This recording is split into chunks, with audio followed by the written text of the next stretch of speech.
দর্শক, আপনাদের মনে আছে নিশ্চয়ই যে কদিন আগেও পাকিস্তানের সঙ্গে যুক্তরাষ্ট্রের অসাধারণ সম্পর্ক আমরা দেখেছি। দহরম মহরম পীড়িত আমরা দেখেছি। পাকিস্তানের প্রধানমন্ত্রীকে ডোনাল্ড ট্রাম্প আদর করছেন, পাকিস্তানের সেনাপ্রধানকে ডোনাল্ড ট্রাম্প আদর করছেন। ডোনাল্ড ট্রাম্প নোবেল জয়ের জন্য যোগ্য এই কথা বলে তৈলাক্ত করার চেষ্টা করছেন পাকিস্তানের প্রধানমন্ত্রী।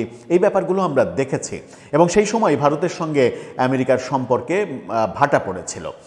এই কারণে ভারতের উপরে অতিরিক্ত শুল্ক আরোপ করেছিল।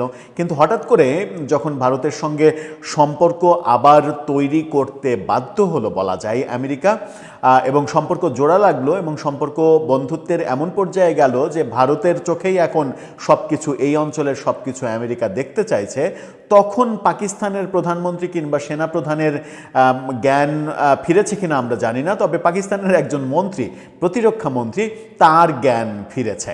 তিনি অকপটে স্বীকার করে নিলেন যে আমেরিকা পাকিস্তানকে টয়লেট টিস্যুর মতো ব্যবহার করেছে। মানুষ যেমন ওয়ান টাইম টয়লেট টিস্যু ব্যবহার করে ছুঁড়ে ফেলে দেয়, ঠিক তেমনি পাকিস্তানকে টয়লেট টিস্যু হিসেবে ব্যবহার করেছে যুক্তরাষ্ট্র। এবং যখন পাকিস্তানের প্রতিরক্ষা মন্ত্রী এই কথাটা স্বীকার করছেন, তখন আমরা কি টের পাচ্ছি যে বিশ্বকাপ ইস্যুতে, টি-20 বিশ্বকাপ ইস্যুতে পাকিস্তান নানা ধরনের উস্কানি দিয়ে বাংলাদেশকেও টয়লেট টিস্যু হিসেবে ব্যবহার করে ছুঁড়ে ফেলেছে।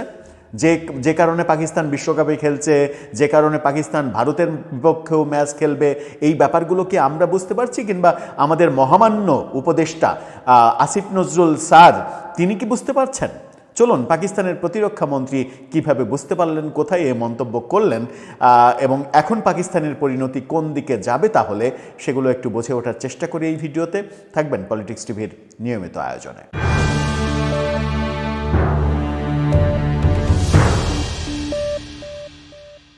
দর্শক, বলছিলাম পাকিস্তানের কথা। পাকিস্তানের সঙ্গে বাংলাদেশের এখন একেবারে কি বলবো যে দহরম মহরম সম্পর্ক।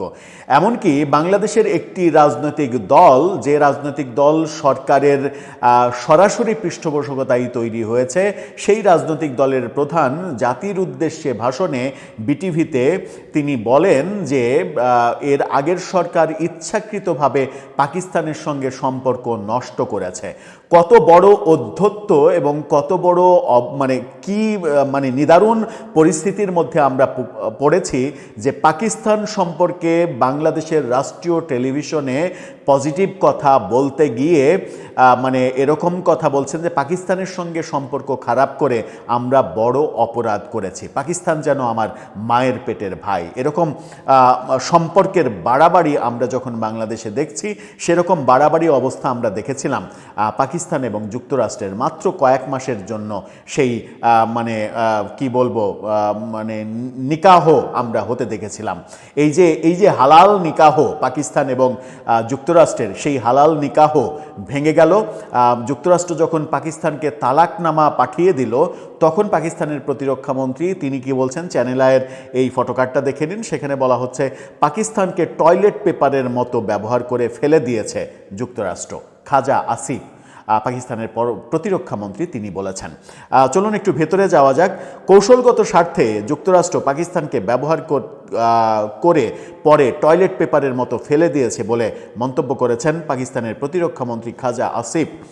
পাকিস্তানের জাতীয় পরিষদে বক্তব্য দিতে গিয়ে খাজা আসিফ বলেন, ইসলামাবাদ অতীতে যুক্তরাষ্ট্রের সঙ্গে যে ঘনিষ্ঠতা গড়েছিল তা দেশের জন্য গভীর ক্ষতির কারণ হয়েছে।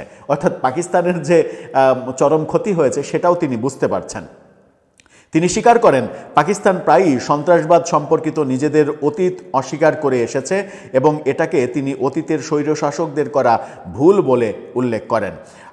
পাক মার্কিন জোট নিয়ে মন্তব্য তিনি বলেছেন বিশেষ করে 1999 সালের পর এবং 2001 সালের 11 সেপ্টেম্বর হামলার পর যুক্তরাষ্ট্রের সঙ্গে পুনরায় ঘনিষ্ঠ হওয়া পাকিস্তানের জন্য ভয়াবহ মূল্য ডেকে আনে। তার ভাষায় পাকিস্তানকে একটি উদ্দেশ্যে ব্যবহার করা হয়েছে, এরপর টয়লেট পেপারের চেয়েও খারাপভাবে ফেলে দেওয়া হয়েছে। তিনি বলেন 2001 পরবর্তী সময়ে যুক্তরাষ্ট্র নেতৃত্বাধীন আফগান যুদ্ধে পাকিস্তান আবারও ওয়াশিংটনের পাশে দাঁড়ায় এবং তালেবানের বিরুদ্ধে অবস্থান নেয়, কিন্তু যুক্তরাষ্ট্র অঞ্চল থেকে সরে গেলেও পাকিস্তানকে দীর্ঘমেয়াদী সহিংসতা, উগ্রবাদ এবং অর্থনৈতিক সংকটের লড়াই করতে হয়েছে। যে বিপদে পাকিস্তান এখন পড়েছে সেই কথা বলছেন তিনি। আফগান যুদ্ধ ভুল ছিল এমন কথা তিনি বলেছেন। আসিফ পাকিস্তান আফগানিস্তানের সংশ্লিষ্ট 2 দফা যুদ্ধে জড়িত হওয়াকে ভুল আখ্যা দিয়েছেন।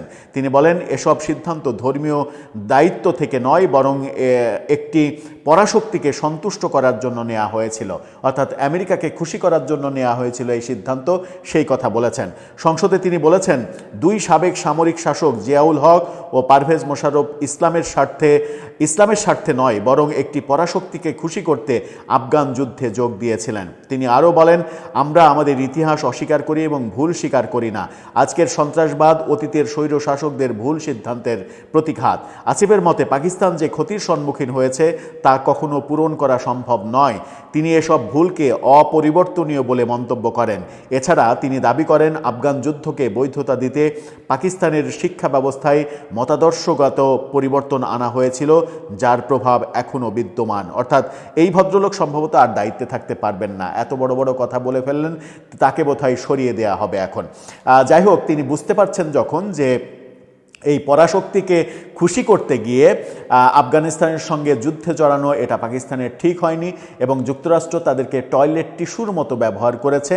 ঠিক সেই সময় আমাদের ইন্টেরিম কিংবা আমাদের কিছু কিছু রাজনৈতিক দল তারা কি বুঝতে পারবে যে পাকিস্তানের সঙ্গে দহরম মহরম সম্পর্ক তৈরি করতে যাওয়া এটা আমাদের ভুল হয়েছে, কিংবা যুক্তরাষ্ট্রকে করিডোর দেওয়া কিংবা যুক্তরাষ্ট্রকে এই অঞ্চলে আধিপত্য করতে দেওয়ার যে ব্যাপার, ডিপি ওয়ার্ল্ডকে বন্দর তুলে দেওয়ার যে ব্যাপারগুলো,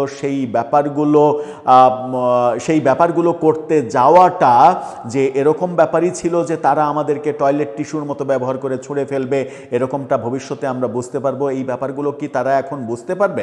কিংবা তারা মানে একটা সমন্বিত উদ্যোগে যে ভারত বিরোধিতা এবং ভারতের 7 সিস্টার্সকে আলাদা করে দেওয়ার ওপেন ঘোষণা দেওয়ার যে রাজনীতি শুরু হয়েছে বাংলাদেশে, সেগুলোও যে আমাদের চরম বিপদে ফেলতে পারে, সেগুলোও কি আমরা একটা সময় গিয়ে বুঝতে পারবো কিংবা স্বীকার করব? পাকিস্তানের এই খাজা আসিফ যেমন স্বীকার করলেন তেমন করে। দর্শক, আপনার কি মনে হয় যুক্তরাষ্ট্র পাকিস্তানকে টয়লেট টিস্যুর মতো ব্যবহার করেছে, নাকি তার চাইতেও খারাপভাবে ব্যবহার করে জাস্ট ছুঁড়ে ফেলে দিয়েছে এবং যেটা এখন পাকিস্তান হাড়ে হাড়ে টের পাচ্ছে? আপনার মতামত জানিয়ে লিখতে পারেন আমাদের কমেন্ট বক্সে।